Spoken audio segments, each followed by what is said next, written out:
maybe before we jump on to the reading and reflection, let's take a pause, just in gathering our energy.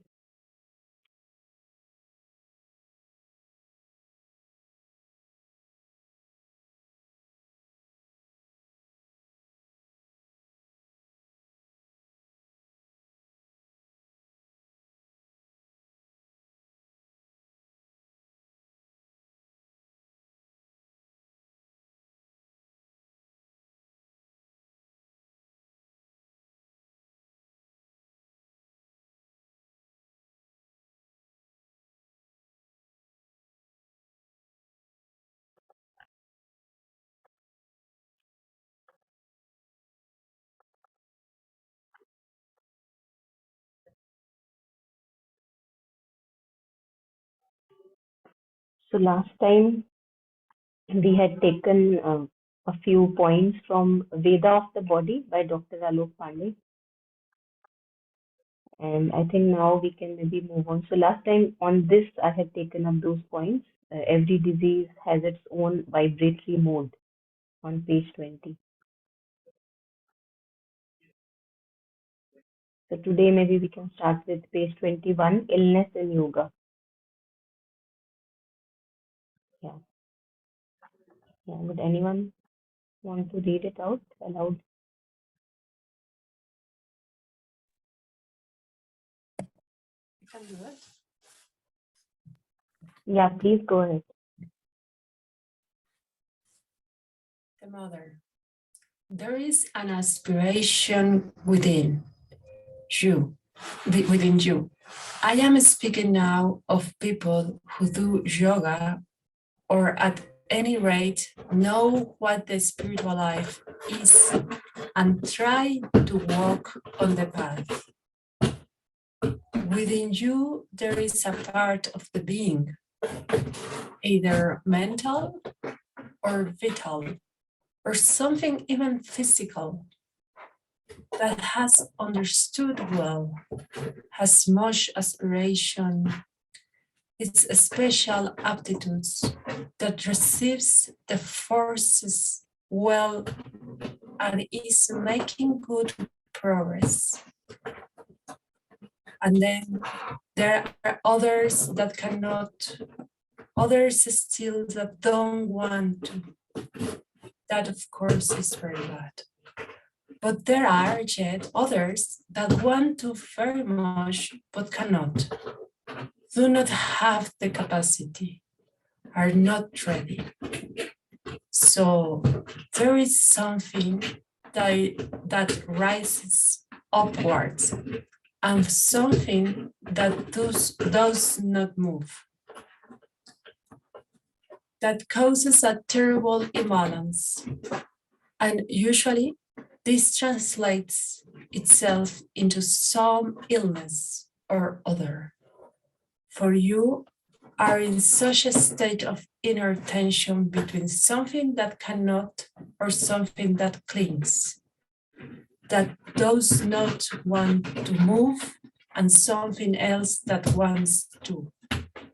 That produces a frightful unease, and the result usually is an illness. Yeah, thank you.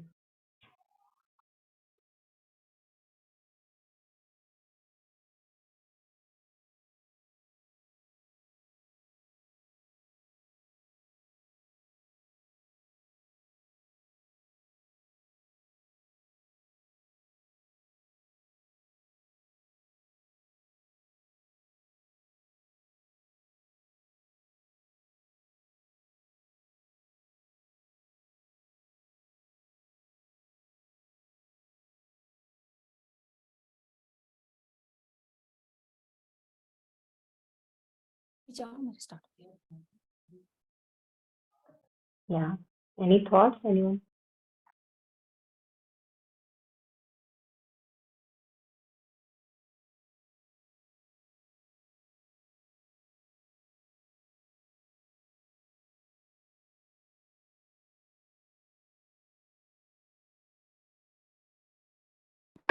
I'm sorry. No, sorry, I just think this is maybe one of the most important ideas to take into account in all this we are talking, right?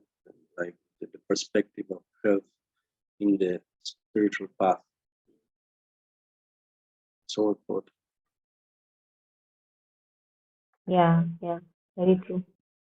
Yes, Claudia, you wanted to share something? Yes, I was thinking in the polarity, yes, that we always have when we are in the lower chakras, yes, because I mean the crown chakra, I suppose, doesn't have this polarity, this contradiction. It's always faithful and very high resonance, yes.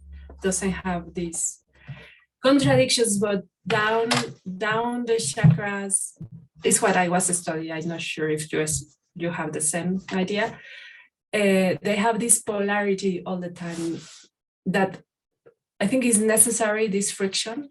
I don't know why it's necessary for us to have the maybe the evaluation for when we are in the divine unity part, we have the evaluation to be there because we don't. I mean, we are not in contradiction anymore, and this contradiction is always like very. I mean, for me, it's always a friction, you know. It's because it's like you move you move one step forward and then one part of you moves two steps backwards, yes, and it's like, oh god, it's this fight all the time, no. Yeah, yeah.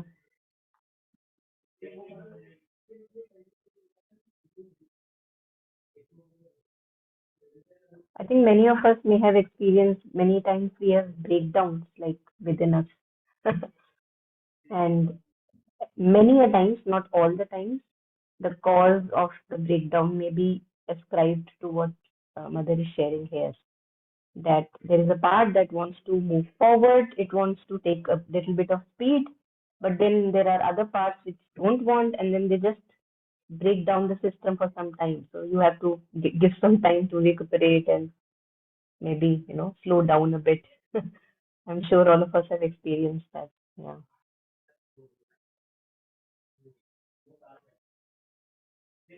And also many a times we also see that like there is a lot of many times we have enthusiasm for something and we say that yes, we are ready to enter into this new phase of my life.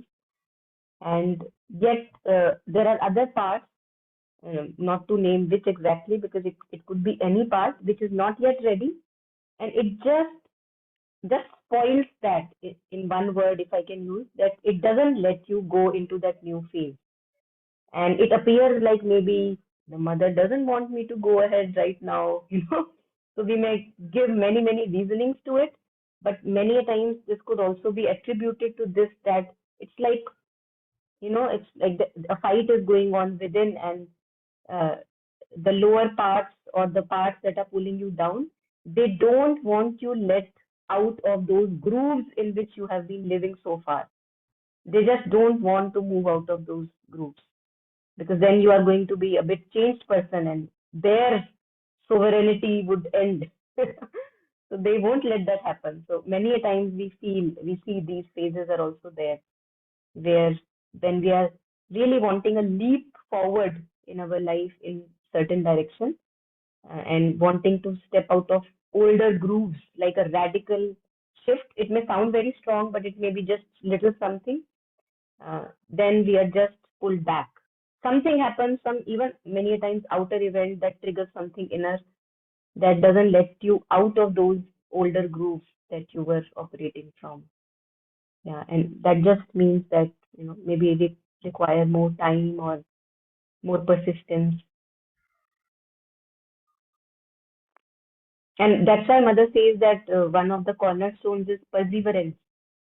So one has to be ready to do this up and down and up and down and back and forth many, infinite possible number of times because this will happen since we are talking of integral yoga. So each part has to be taken care of. We can't just, leave the body back there and emotions back there and just rise into the spirit. That's not going to happen. Yeah, so we need a lot of patience and perseverance. And I think if we have a little bit of love for the path, then that really works great deal. Yes, Claudia, please go ahead. No, now that we are in the middle of the World Cup, the soccer World Cup, yes, I am observing that even it's also in sports. Yes, I mean sometimes the team lost a game. Yes, and then need to have this kind of will to go and to fight for, yes, to win, and to be like again to recover, but then they win so many times and then they are like lazy and they don't make efforts, so it's good that they lost, that they be like getting, they know what is, I don't know. I am trying to make this comparison because I think for those that like sports, I think is I make sports many times in my life, and it was like this, when we win many times, we are like we think we deserve it, and we don't make more efforts, and we are like our sorrow and I don't know. That's a very good example. Yeah, yeah. Thank you for that. I think mother also mentioned many a times that you are winning, and then it happens that it gets to our ego consciousness that I am the one who is winning. So as you rightly said, that we need that fall so as to know that it's grace that is making us win, and we have no other power of our own which is separated from that grace. So this grounding that we get with every fall is very important because it gets to our head that I am the one who is winning. Yeah.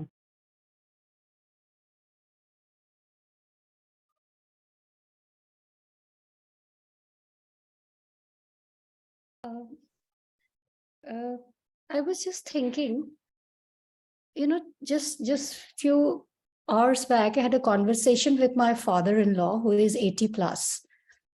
And I'm just thinking that while reading this first paragraph, the thought that is coming to my mind that sometimes age is also a very big factor. So this conversation that I had with my father-in-law, and he is also on a spiritual path. So he said, nowadays, I'm finding it very difficult to wake up in the morning. And howsoever hard I try, in my mind, for me, waking up at 6 o'clock is something that I want to achieve, that kind of thing. But these days, I'm not able to wake up. I'm at 6 and it's often around 7 o'clock, and that also with difficulty. So, because his body is demanding more rest or whatever, So, and he is not liking that. So he said, I'm not liking this. So what should I do? And what can I suggest to him? But in my little, whatever I thought would make some sense to him. So I just gave him a simple solution. I said, in India, we don't have a difference in the time zone, because summer or winter, yet it is different. Any other part of the world, the time changes, like in US or whatever, like in Europe and everywhere. So, Papa, one simple thing is that when you wake up at 7 o'clock, tell your mind that it is some way equivalent to 6, because if you wake at 6, it will be night.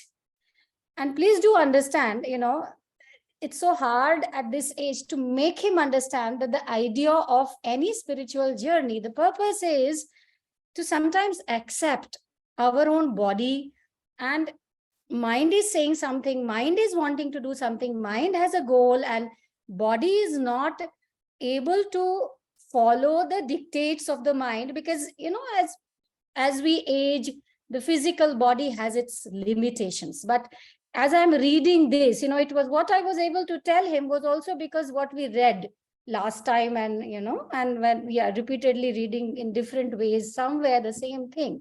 So just this thought came to my mind that sometimes age is also a very big factor, and sometimes it might not be age. Sometimes we might be in our own life in some challenging situations, mentally exhausted, and we have to all the time, and we also have to, somewhere push ourselves also. But at the same time, uh, being a little kinder to oneself, listening to also what the body wants. Sometimes the mind is moving too fast and the body is not ready.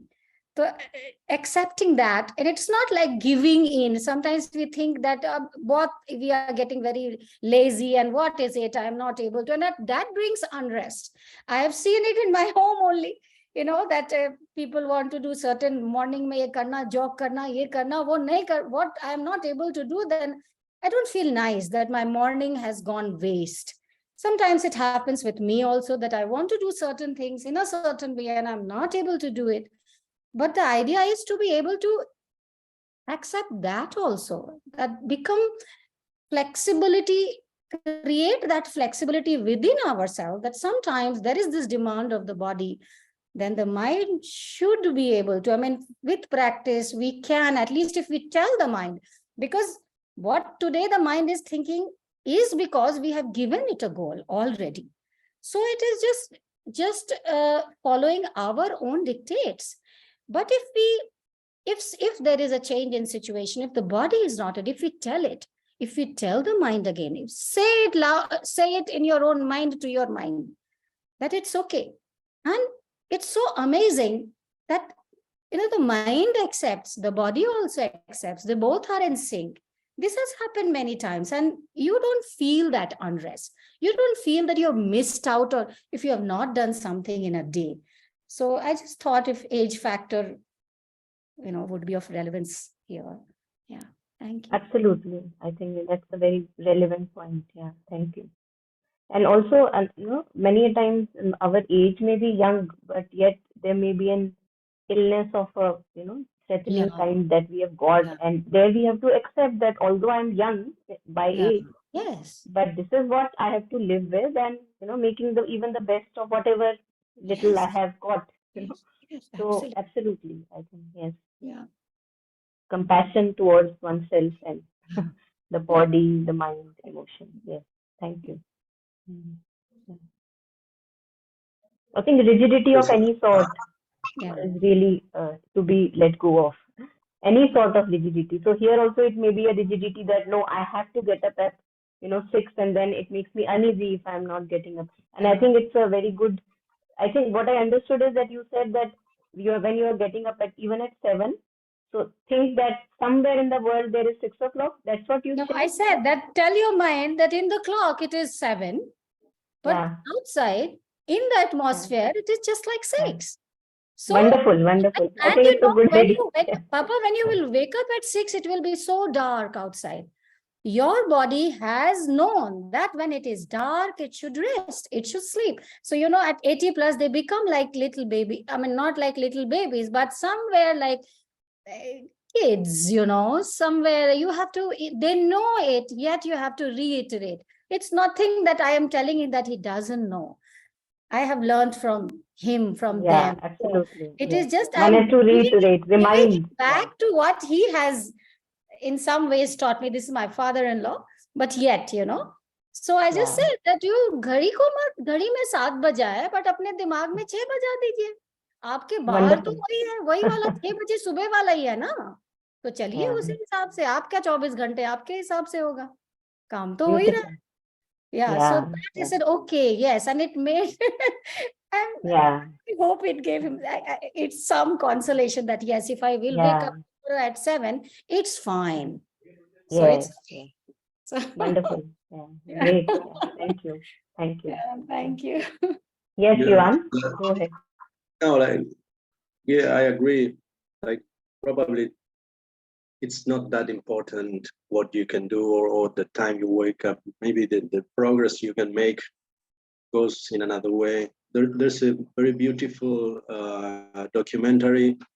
I think you can find it in Netflix or something, about Ram Dass, who was an American teacher, meditation teacher, and it's called Going Home. And he is very old. He had a stroke. He was like paralyzed, and he's telling how this condition of the body and the old age help him like go more inside, and in some way he took this as a way to deepen his consciousness and to go easier inside, and like we can take also these challenging circumstances to make an advance, you know, until the last day, even if the body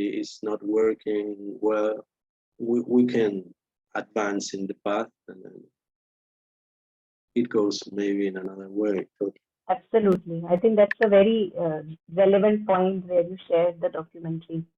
Yeah, I think Ritu had first shared with me, she is here today, uh, about this documentary. It's really very humbling documentary, I think.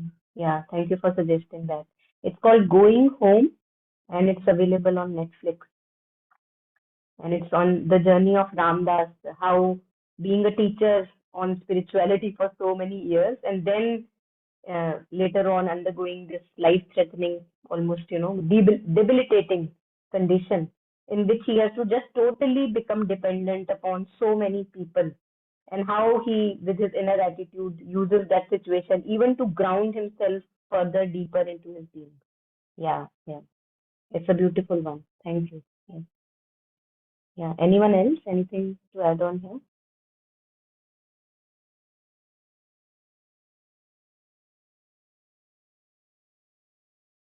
I think what we actually, it's so grounding to be ill actually. It's really grounding to be sick, because many a times, we have troubles receiving help. Most of us have troubles receiving help. And as if usually because giving help is considered maybe more superior, and receiving help is considered inferior somewhere in our mind. I don't know how we get it, but we get it. So when uh, despite of your all the talents and abilities you have, now you are in such a state that now you have to receive help, be dependent. I think that really shatters that arrogance within us, which is very good, auspicious. Yeah, where we realize that we can never exist without each other, and we are all interconnected, no matter how realized and talented we may be. Yet we are all interconnected and dependent upon each other. Like the cloth we are wearing, somebody is growing that cotton, that's why we are able to wear that cloth. Somebody is weaving it in the factories, it's getting made. The light, the equipment, the books that we use. So for everything, we are interdependent. But in the day-to-day life, we miss that point. We don't realize it. And we think, no, I have to earn my money. I want to be dependent, independent.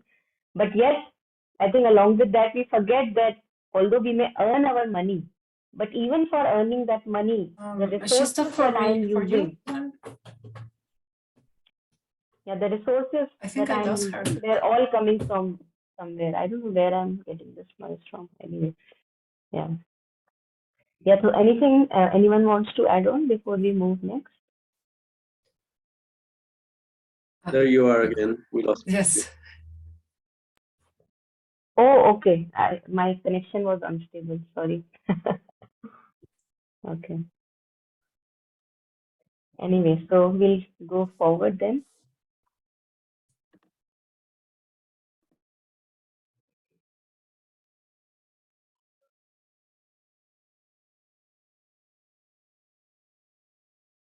So maybe we can take up the next paragraph. It's a longer one, but doesn't matter.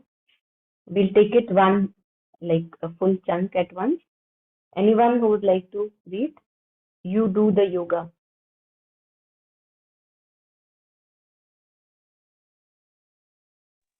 I'll read, Monica. You do the yoga according to your capacity. You have been told, open yourself, you will receive the force. You have been told, have faith, be of goodwill, and you will be protected. And indeed, you are bathed in the consciousness, bathed in the force, bathed in the protection. And to the extent you have faith and open yourself, you receive all that. and it helps you to keep well and reject little inner disturbances and re-establish order when they come, to protect yourself against small attacks or accidents which might have happened. But if somewhere in your being, either in your body or in your vital or mind, in several parts or even in single one, there is an incapacity to receive the descending force, this acts like a grain of sand in a machine, you know, a fine machine working quite well with everything going all right, and you put into it just a little sand, nothing much, only a grain of sand. Suddenly everything is damaged and the machine stops. Well, just a little lack of receptivity somewhere, something that is unable to receive the force, that is completely shut up. When one looks at it, it becomes like a dark spot somewhere, a tiny thing, hard as a stone. The force cannot enter into it, it refuses to receive it. Either it cannot or it will not, and immediately that produces a great imbalance, and this thing that was moving upward, that was blooming so wonderfully, finds itself sick. And sometimes, just when you were in a normal equilibrium, you were in good health, everything was fine, you had nothing to complain about, one day when you had grasped a new idea, received a new stimulus, when you had a great aspiration and received a great force and had a marvelous experience, a beautiful experience opening inner doors, giving you a knowledge you did not have before, you were sure everything was going to go well. Can you just,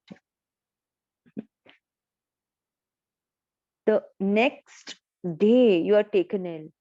So you say, still that. It is impossible. That should not happen. But it was quite simply what I have just said, a grain of sand. There was something that could not receive. Immediately, it brings about a disequilibrium. Even though very small, it is enough and you fall ill.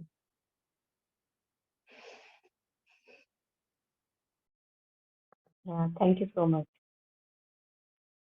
Yeah, I think again, I have never read such a beautiful explanation of what's going on, in terms of this, what Mother shares, like how in a machine, just a little grain of sand is enough to stop it, and especially more so with refined machines. If you have seen, machines which are like, when people go into space, it is said that there can't be even one particle of dust in that machinery, that's going on in space. Just a little particle can really damage a lot. And that's why I feel that whenever we get, especially life-threatening illnesses, because they are the one who challenge us the most, I think there we get an intense opportunity to do yoga, or even to enter yoga, because now as if you have to walk on razor's edge, a little grain of sand and you can't tolerate it. It can't just, you just go along with that impurity. You have to keep check every impurity that is there in the being. You have to keep purifying, keep purifying, keep purifying, if you are using integral yoga, as your path, and want to be well. And yeah, but again, things have different ways of working. Anything can happen anywhere, but I think it's really nice that how you have to be just very alert and vigilant and not allow any little impurity in the being, else just the system crashes. Any impurity in the system doesn't allow it.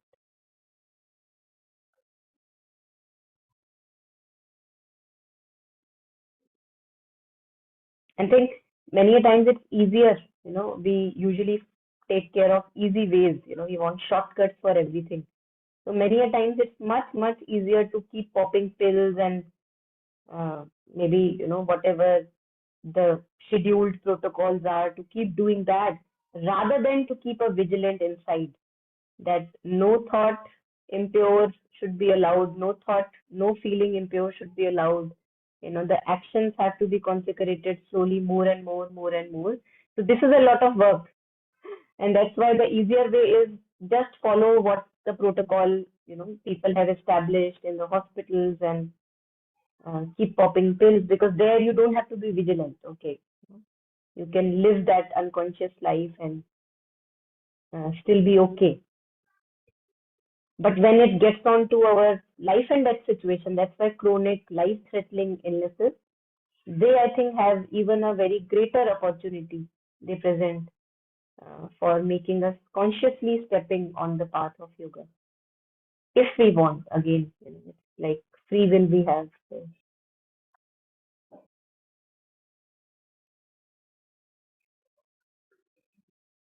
And I think this is also very important. The next day you are taken ill.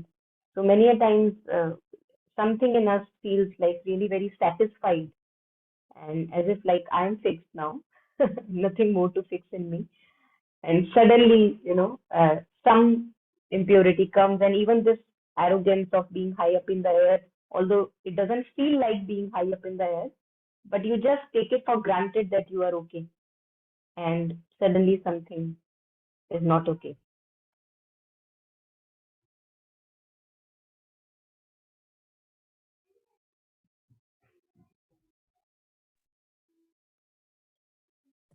Uh, about illness, I was thinking also that can be also identification with a topic or something. Yes. And the other day, I don't know, I have a different point of view of, of politics or medicine with some people right now. I don't know why this come to me. And then I find myself, when someone else, like my mom, say you are wrong, I find myself very tense, in this rigid moment, and kind of coming a monster inside of me and say, and I say, wow, it's like, it doesn't matter if I am wrong or if I am okay, if I am right, but I want to make the point, she want to make the point, and we began to fight for one political point of view, and I think there is a place where it can enter the illness in us, like you say before, the rigid and these kind of things. So I don't know, we have to be really alert. Yes, really like in us, like, what is this? I mean, always observing and always like questioning what, I mean, in that moment, Absolutely. I think this rigidity that we have in our being, like a default thing, we are just rigid about my political views, rigid about the way I look at life, rigid about, the way I look at health, illnesses, the way I think of a person. We are very rigid. And I believe this rigidity, whenever it shows up and we follow its dictate, that makes a crack in that protection which usually we have in our nervous envelope. So it's like a paradox actually, that our mental feeling or any kind of rigidity, it breaks open that layer of protection that we usually are living in when we are easy. The moment I become rigid, as if you're making a door for the illness to enter. That's what it appears like. Anything, I can be rigid about any little thing on earth. It doesn't matter what I am rigid about. But the moment I am rigid, that's where the crack is happening. So if only we can be, as you were sharing, we can be conscious, if we can be vigilant and alert, that the moment we become rigid, we notice it and we step back from that rigidity. What Priyanka was sharing earlier, to be flexible, to be open, to be plastic. Yeah. So usually plastic appears like I'm talking of rigidity, but actually plasticity in scientific language means flexibility, because plastics you can fold, make in any form. You can mold a plastic in any form. So that's why we usually use the term plastic with saying that a person is very plastic, so it's flexible. The mind is plastic. Like we have plasticity in the brain. Things can happen, new connections can happen anytime. Yeah. Mm.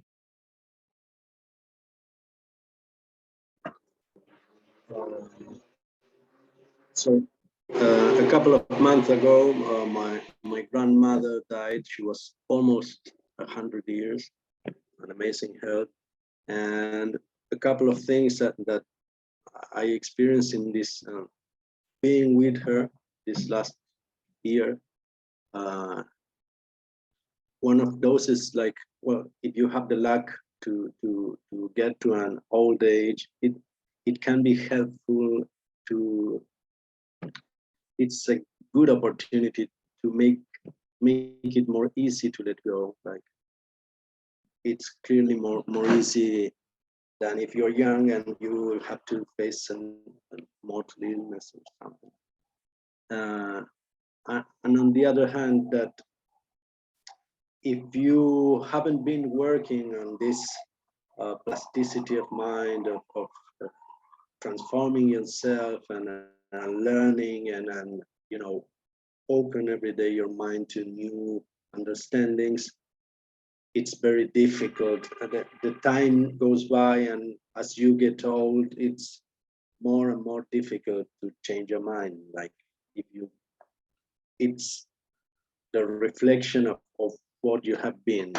So if we don't do this work every day to open ourselves to be more plastic, to open ourselves to more vaster truths, then with the time it's more difficult and more difficult because we're clustered in very narrow ideas.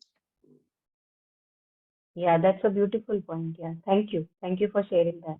So, as if it's like that becomes our nature. Right now, rigidity is my nature. And if I don't work on it, then I can't expect that in my old age, suddenly I'll be flexible, right? Because I'm not working at it.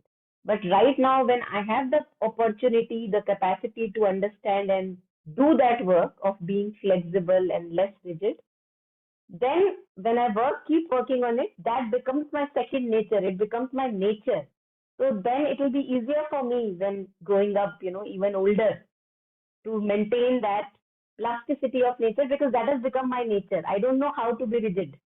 Earlier, I did not know how to be flexible, and now I don't know how to be rigid. So that's beautiful. Yeah, thank you. Now that we have the opportunity, we should work. Yes, yeah. So, I am reading this memorable contact with Mother Nirodbaran, and in this, like completed it. So, the last chapter, the last paragraph, it speaks about this only, like your aspiration. I just want to read that last paragraph. It says, the divine is with you according to your aspiration. Naturally, that does not mean that he bends to the caprices of your own outer nature. I speak here of the truth of your being. And yet, sometimes he does fashion himself according to your outer aspirations. And if, like the devotees, you live alternately in separation and union, ecstasy and despair, the divine also will separate from you and unite with you accordingly as you believe. The attitude is thus very important, even the outer attitude. People do not know how important is faith, how faith is miracle, creator of miracles. If you expect every moment to be lifted up and pulled towards the divine, he will come to lift you and he will be there quite close, closer, ever closer, the mother. So, like it's beautiful how it's according to us. The way we go up and down, the divine is like, just an energy that, will resonate with that. Yeah. Yeah, thank you. Thank you for sharing. Yeah, anybody else? Anything at this point?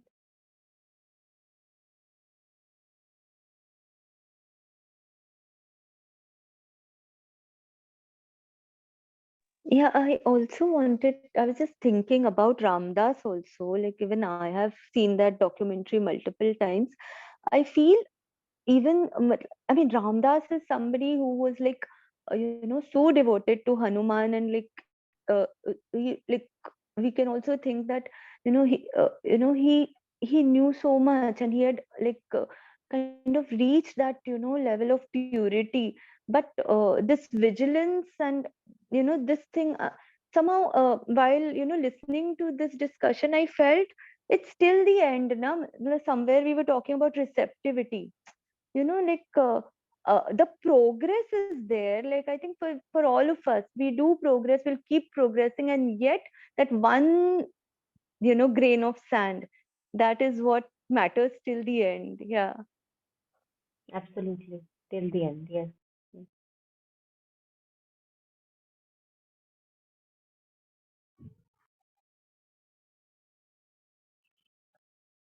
And and yet it is not just about this birth only. While we are accumulating and purifying through our actions, through our karmas, there is so much that we have accumulated, if at all we believe in the theory of rebirth, the cycle of birth and death and birth and death. So there is so much. I was wondering, it is talking about a grain of sand, and I was thinking that there is so much inside all of us,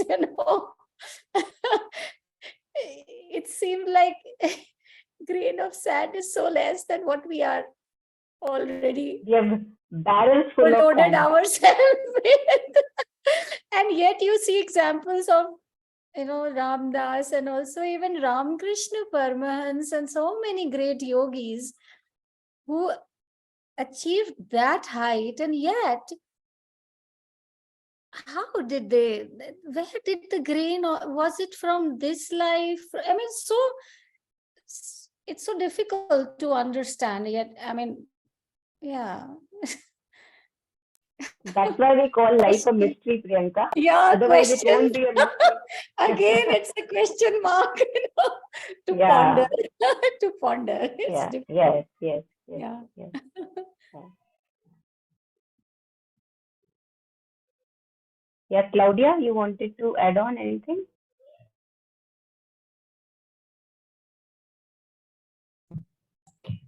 Well, it's more questions and questions about this topic of to have plastic mind and flexibility and things.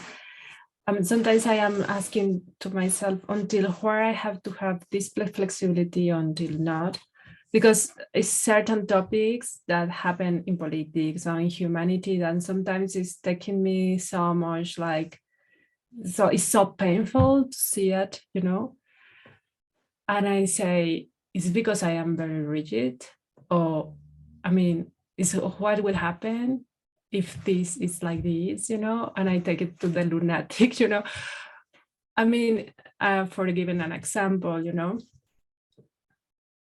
um,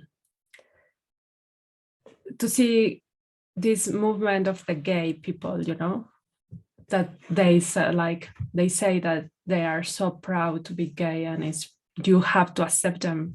If you don't accept them, you are like wrong, you are like ill, you are like terrible person, and sometimes you see these examples in the street, two guys kissing each other or making this drama in the, and I'm like so uncomfortable with that, and I'm just like, why I have to accept this? Yes, it's because they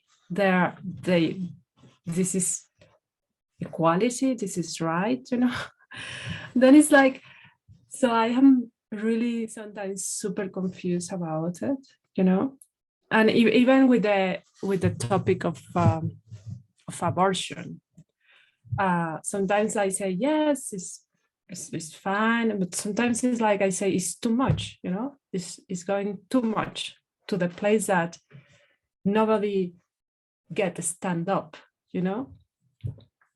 so then it's like, oh my god, what I am now, it's so crappy a very hard person that I cannot move around. Yes, because it's like the gay will call me. Yes, oh, you are like, so it's like, oh my god, I'm not cool anymore. Yes, so I have so many questions about it, because Yeah. I think we hardly know ourselves fully, right? So if we talk about who am I, what parts are there in me, how do they function, we are clueless about that.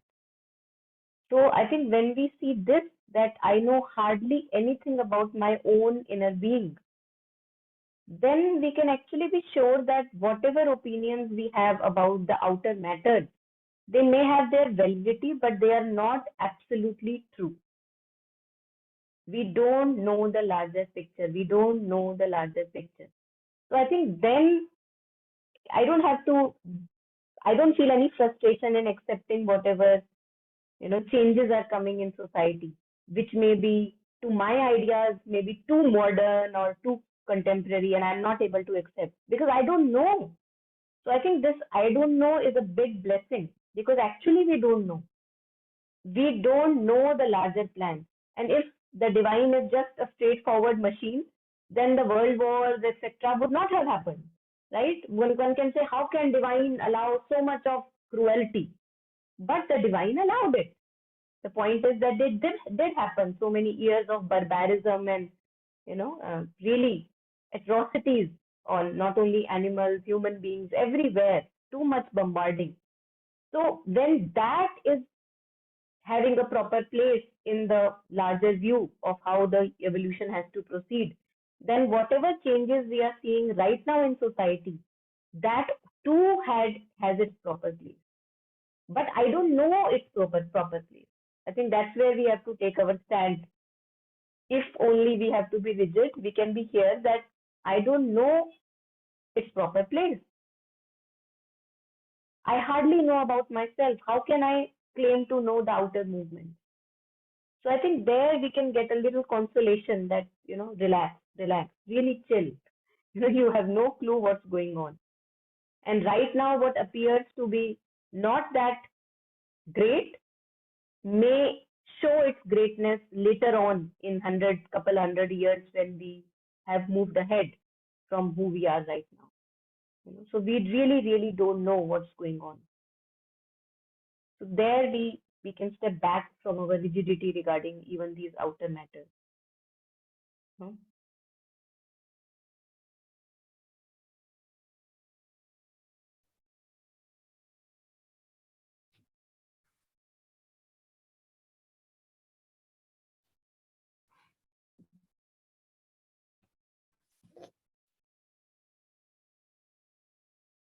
Yeah, Ritu, you want to add on something? So in this Your voice is cracking for me. Is it cracking for anybody else? Yeah, yeah, yeah. It's Okay, cracking. okay, okay. the incapacity to receive the descending force. Yeah, I mean, we are yeah, doing well. Ritu, We are Ritu, getting can you come again? We couldn't hear anything. It was just all cracking. Please okay. come again. Is it better now? Should I repeat? Yes, Is it now okay? it's good. Yeah, yeah. Okay, so this paragraph which we just read, where it said that there is an incapacity to receive the descending force. So this incapacity is our rigidity. Sorry, this incapacity is our, what did you say? Rigidity. Yeah, that's a very good point. I think it must be somewhere related to that rigidity. Yeah, because wherever there is rigidity, there is resistance and then incapacity. And Yeah. then there is another line which says just a little lack of receptivity somewhere. So this lack of receptivity or this rigidity, are we aware that we are being rigid, or we just are rigid? Hmm. Hmm. I think as we have understood with Mother and Sri Aurobindo's words, by default, we are rigid. And that's why we have to work upon our rigidity. So by default, there is darkness, but then we have to dig out the light, which is also parallelly there.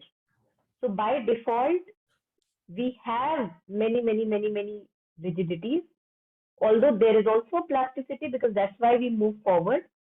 But we have to continuously be conscious of our rigidity so that plasticity can come forward. So this ability to be conscious of our rigidity is plasticity.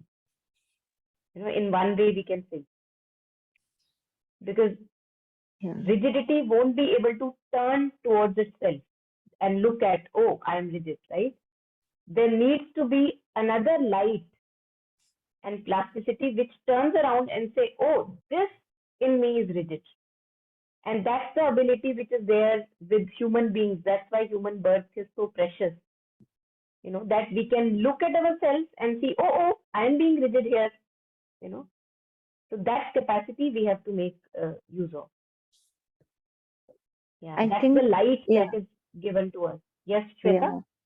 Yeah, I think that capacity is developed through your experiences only. The rigidity that you can't see in yourself, somehow as you show more receptivity through your experiences, through your sufferings, like it's shown to you. And with the receptivity, I think also the light is shown. But personally, I feel, like small rigidities in me, like it has come, like on your face types. It has come to me, and yeah, with readiness, sometimes more, sometimes less, like, and with receptivity, like I've been able to move forward, baby steps. But yeah, those rigidities do come, like that's what I mean, that incapacity, the rigidities, they just come to you as suffering or some experience that tells you, like you're so rigid here. Yeah.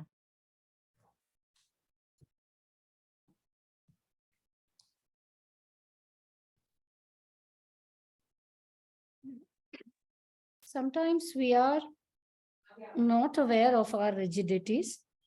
We are by default rigid, as Monica had said.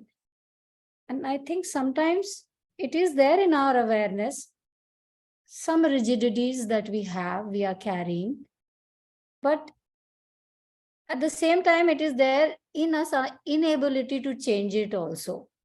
We are aware this is something in me which is rigid, which is wants to change, but desirous of change, but is not able to change. So that awareness sometimes can be there. But I think awareness is important, Monica, isn't it? Because that is what you were saying about that.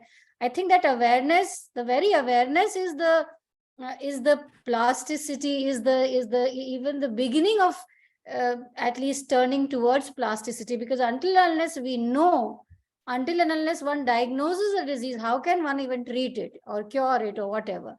So that being aware of it is the first step, and then working towards it in many ways. Each one has our own ways, each one has our own path, but one has to work towards them. And I think it won't change, everything won't change in a moment, but it does change gradually. I don't know where we were reading, I think in one session only, that first it comes into the awareness, and then when we are aware, yet we are attached to it. We are aware of it, yet fall prey to it. Now the second stage is that we are aware of it and we are able to detach. We were reading somewhere, Monica, I think some session you were reading only. And the third stage is that we are aware, we are totally detached, and we are established in that state where we smile at our own imperfections and rigidities, because or let's say that it is happening, but our mind is still not stuck to it. I think it was the synthesis of yoga, we were reading these 3 stages. You read it last time. We'll do it again tomorrow, I guess. Yeah. Yeah, I So forget. that was I the keep forgetting. I found it very beautiful. So maybe I also keep forgetting, but as we discussed, so we have to work towards it. That effort has to be made by each one of us. Yeah. And I also remember a very beautiful quote by Bruce Lee, who was the martial artist, the a legendary martial artist. And there's a book also, I think. And he said, "Be like water, my friend." And it somebody told me long time back, and it just stayed with me, that how flexible yet how powerful water is. That at one extreme it is as flexible to take the shape of whatever, and at other extreme it is so strong that it can just destroy everything that comes in its way. It has the power to even strong imprints in on a stone also, water, you know. So how beautiful if we could aspire to be like water. Yeah. Yeah, I Beautiful. think, but it's a Thank you. journey, no? Yeah, true. Yeah, because yeah, awareness, you're saying awareness is so important, totally. But when you're unconscious, your belief systems rule you. And at that time, like what you go by is like your belief systems, which make you very rigid. And slowly, as in how with, like grace of the Yeah, divine, grace. yeah, yeah, you become aware, like it's like again, as per your receptivity, you become aware, slowly, and then you understand. Like if you look back, like when I see like the way I used to think in my teens or 20s, it's changed, from teens to 20s, from 20s to 30s, different belief systems, from 30s to 40s again, like, so how much you evolve. And at that time it meant so much, like you stuck by it, like so yeah, so it's like, yeah, as in how you do better when you know better. It comes to that, yeah. Yeah. Now that you are speaking about nature, I am thinking that nature needs rigidity. I mean, I can imagine birds without trees. Yes, the trees need to be rigid and need to be there. I mean, they are also flexible in one thing, yes, but they have a rigidity. And if they don't have this rigidity, birds never can stay there and rest and make the nest and be like happy, yes. Water also is ice sometimes, and it is ice is necessary for some animals and some things to be, yes. So I'm thinking again this contradiction and again this, yes, yeah, sometimes it's this rigidity that we observe that moves to the flexibility, yes, but I mean, it's like you don't attach to the rigidity, but you don't attach to the flexibility. Yes, you always go there in awareness and just maybe play your role or be there, just observing what is happening. It's so so beautiful. Yeah, great. I think that's a very beautiful point. Because when we become too obsessed with flexibility, that's also rigidity. We don't Absolutely. realize. Yeah, that's a beautiful, valid point. Yes. Johan, you wanted to add on? Yes, I don't know if I can express it in English. I think one of the important things in this we're talking is that nature itself had to be had to like establish some rigid tracks in order to survive. To it was necessary. Our own nature is in some way attached to patterns, very rigid patterns, biological patterns that nature had to make life possible, and so to transform this in the way the integral yoga is meaning to to to like make it a flexible vessel for a superior consciousness. It's a very difficult endeavor because of this, because some rigidity it was necessary, like even death is something that is not sorry, I'm trying to find a word, like even death is not a necessity. There are no absolute rules for nature. Everything is going to change when the supramental force leads it. But anyway, there are very fixed ways that nature had to make, and that makes it a very difficult task. Yeah, yeah.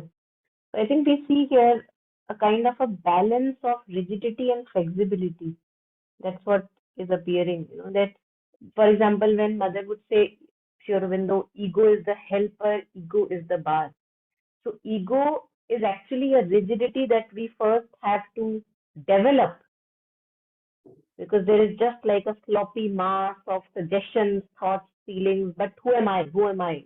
So creating yourself. So there you require that rigidity. But I think that's where, as we grow along this path, and there is a rigid, well-formed personality, now if we further want to grow and progress, then we have to completely, slowly offer this rigidity to the divine, to something higher than me, so that something higher can form, and takes the place of that individual that I am. That's what we call consecration or surrender, on the path. So, and I also see that nature, along with having rigidity, nature at large, along with having rigid forms, and like Claudia was sharing, the tree has a form, and without that form, bird would not be able to sit. So, along with that rigidity that nature has, the forms that nature has, we also see that nature has extreme plasticity. For example, like it doesn't give it a thought, like a tsunami comes and just takes away all the forms, swoosh, all gone. And then it's very delighted even to restart again with some new forms, new species. So along with rigidity, which are forms, whenever form is there, a rigidity is required. That's what form is. Form is rigid. But then when we go deeper into this form, we see that even physics now tells us that it is not rigid. It is our senses that make us feel that it is rigid, but there is no form there. So physics tells us. Now physics is coming from matter, scientists, observing facts, figures. Even that tells us that if I'm, for example, holding this, which appears very rigid, actually, if you look around it with, extreme microscopic eyes, it is not rigid, it's plastic. It's like there is a continuum, and I see this very solid because it's because of my senses that take it this way, that, oh, it's like something like a stone, so I think it's really a mystery. That's what we can say, that along with rigidity, there is also extreme plasticity. But coming back to what we were discussing, that can we just try to see with our consciousness, which is very, very supple, flexible with our awareness, that yes, at times we do get sticky, we do get rigid, and then it becomes the cause of our suffering. And then we have to step back from that rigidity. And then we are okay. Then we are okay. Yeah, I think maybe that is the path, that is the way to move forward, like going back, forth rigidity, then, understanding, moving forward, then some other rigidity, like maybe that is Yeah, the way. yeah, yeah. Also, I was thinking now that you say that maybe the form belongs to the mother and to the divine. I mean, we don't have to identify with that things. I just came these thoughts because I remember in the Bible once the disciples was fighting for Christ. Yes, they was defending Christ and all his And then he say, you don't need to defend me. I am okay. I mean, my father's okay. You don't have to fight for me.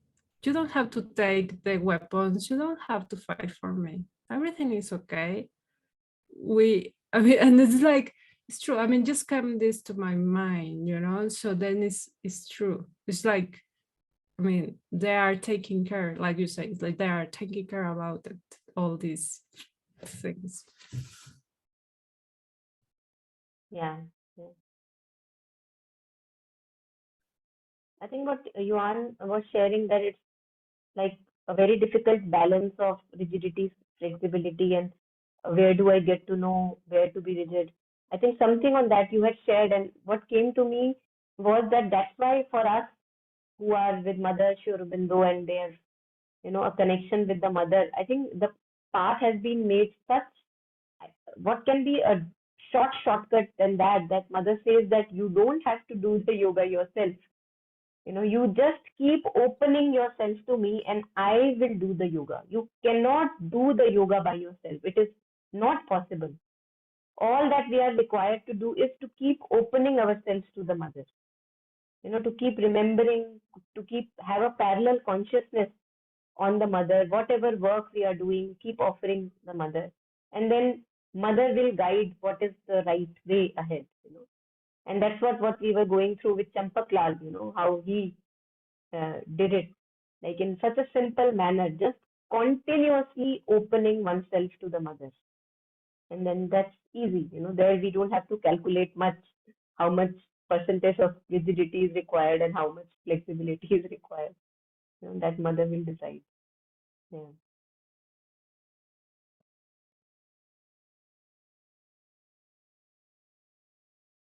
So actually, we could have maybe taken up a few lines or few paragraphs from the Veda of the body on what we were reading today. But maybe I won't take it up today. Today we have had a nice discussion. So maybe next time when we meet, I can share a few lines from the Veda of the body on what we were reading today. Just a continuation and exploration of that I can share next time. Yeah. So any last comments? Anyone? Yeah, Monica, I have been reading, I was reading something which would be relevant here, so I'll just share it. So the question is, what are these insignificant parts of our being? And the answer is almost all of them. I mean, we can read more, but I think that's all was coming to me. Like, all these opinions, this is my thinking, this is what I think is flexibility, this is what I think is rigidity, this is, I think, wrong, right? And I give it too much value, right? Too much importance. And here we are being told that everything, it's just mental chatter, right? Like, okay, today I think this, tomorrow I might think this. Like Shweta was saying, in 20s and 30s and 40s, in different cultures. And yet for me, it's like, this is it. I hold it too tight. And like you said, nature appears to be very strong, right? And a very fixed. And yet it takes a second, right, to just destroy the jungles, the mountains, even flash floods and whatnot. So just thinking everything and yet remembering and reminding that this is just insignificant, right? There's so much more. Okay, I'm confronted with this. Okay, I'm giving it time. And yet, it's not important. It's insignificant.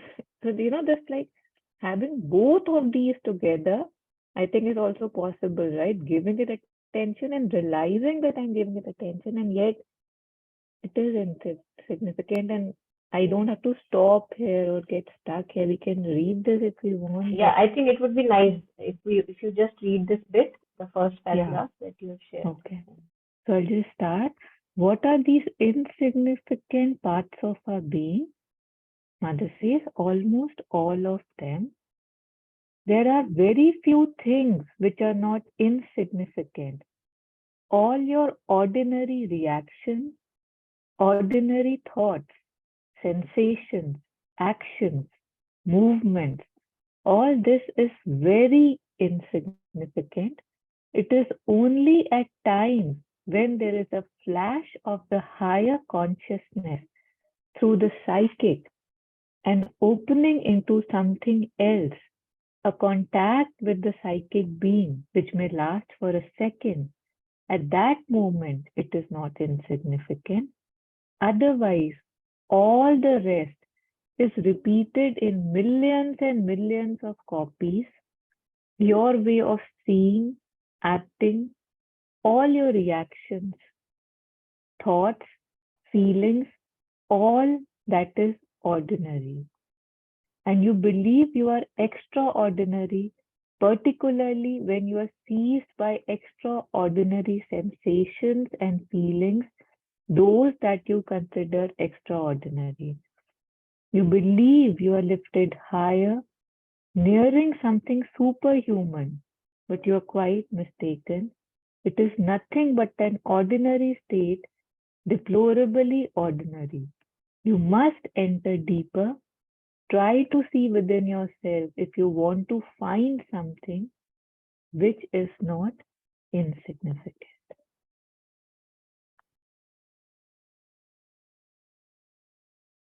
Yeah, I So think it'd be beautiful. nice if you can share this on the WhatsApp group also. Yeah. Later. Yeah. Thank you. Thanks, Taru. Very beautiful. Yeah.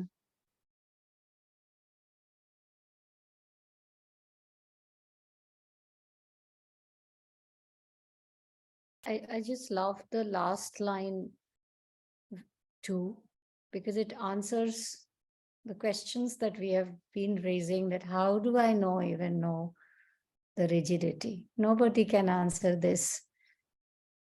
We have to find it within ourselves.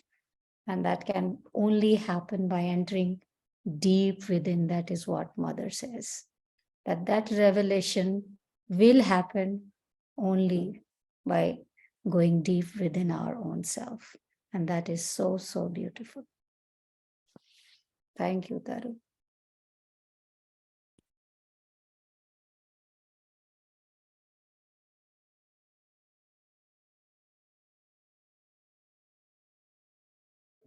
Yeah. Anybody has anything to say?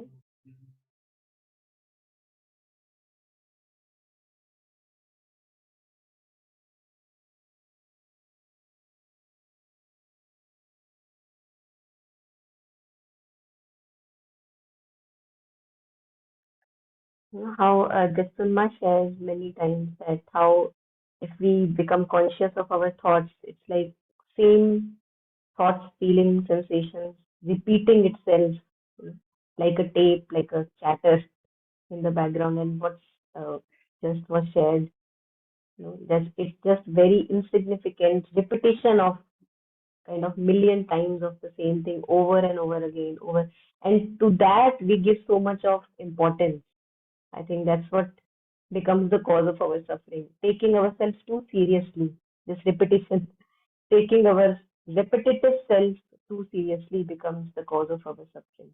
And if only we can become forgetful of that self, what Mother shares in prayers and meditation, you know, self abnegation.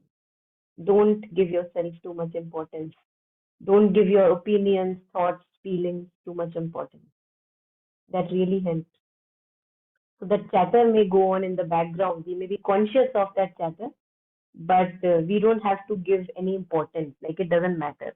It can be there in the vast room of our being, and we can coexist with that, not listening to its dictates, yeah, and not taking the demands and desires too seriously. Yeah. Yeah, just, it's like when I see it in me, as long as it's just a thought, it's fine. I'm looking at it. But then it becomes my thought and then it becomes me, right? Like this is my opinion. And then it feels I have to stick to it, right? Because I have said it. Because even if I might disagree now with myself, but how can I say that, because I have said it, it's mine. How do I go back? So again, this मैं, मेरा, thing, as soon as I put that thing, that rigidity into it, otherwise, yes, thoughts, think, like just thoughts, right? Today I'm thinking that, and we see that, we have seen it, right? That today I think this, tomorrow I'm thinking something else. And, there was this Buddhist monk who had come to Shikshanta, the school, and he had said that, when I'm angry, I'm really angry, right? Like it feels that I can break the world if needed. And yet, where does it go? And it does go, that fierce force, it goes. And its going tells you that how it's not solid, right? How it doesn't have to rule you. It's not truth. It's not solid. So I think that really shifted things for me, that yes, it does go. And yet when it comes, it feels on encompassing. So it tells us the nature of the thing, right? That it shows, it appears, oh my God, so strong. And where does it go when it's not there? The same person I could be really angry with, and in about, I don't know, 2 minutes or 20 minutes or 20 days, I would be like, she's not that bad, he's not that bad, it's okay. How is that happening? One must, right, reflect on just how does that happen, and a lot gets revealed behind the superficial. Yeah, thank you.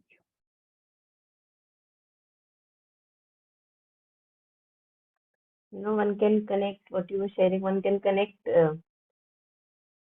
how in Buddhism we are talking about looking at the true nature of emotions and thoughts. That their true nature is that they just are fleeting.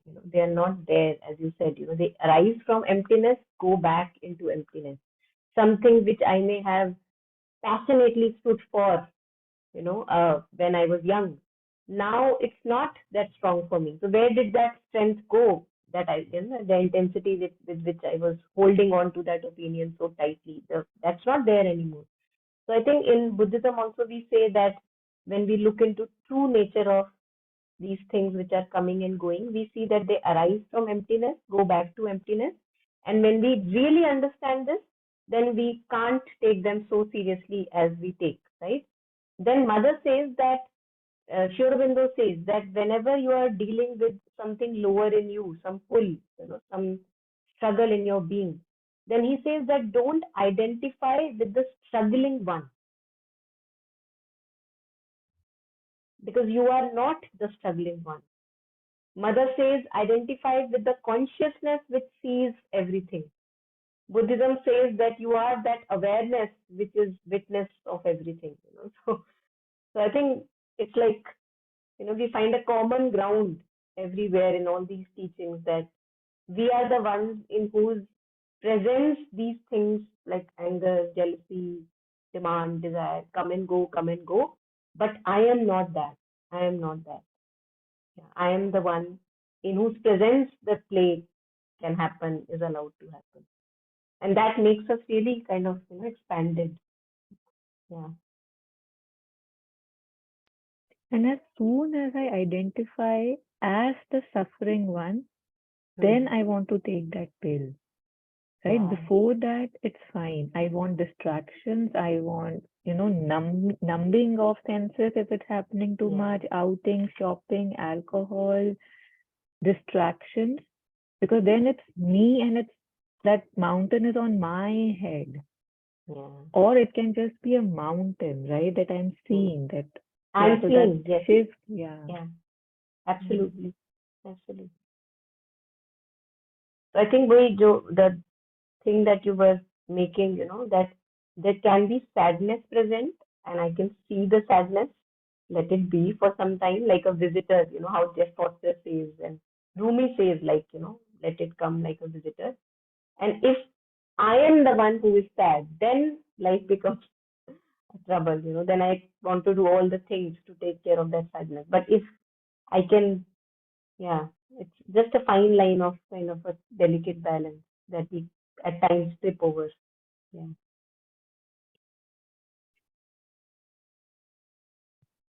That was very empowering, Monica. So two beings in one the victim who is suffering, and one the master who has control. And often we identify with the victim and suffer. But just this pointing out now was very beautiful, because if we can just at the moment pause and see where we are going, it will be such a help, so empowering. Thank you so much.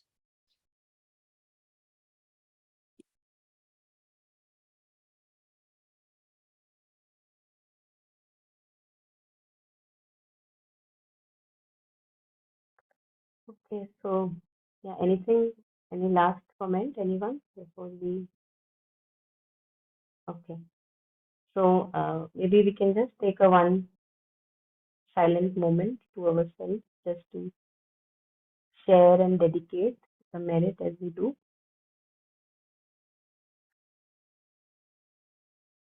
Sharing the merit of all the discussions and reflections and realizations, sharing all the merits with all the sentient beings.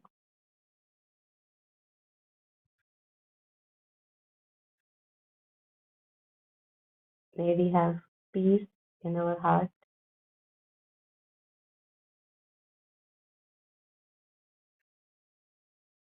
and joy and progress in life.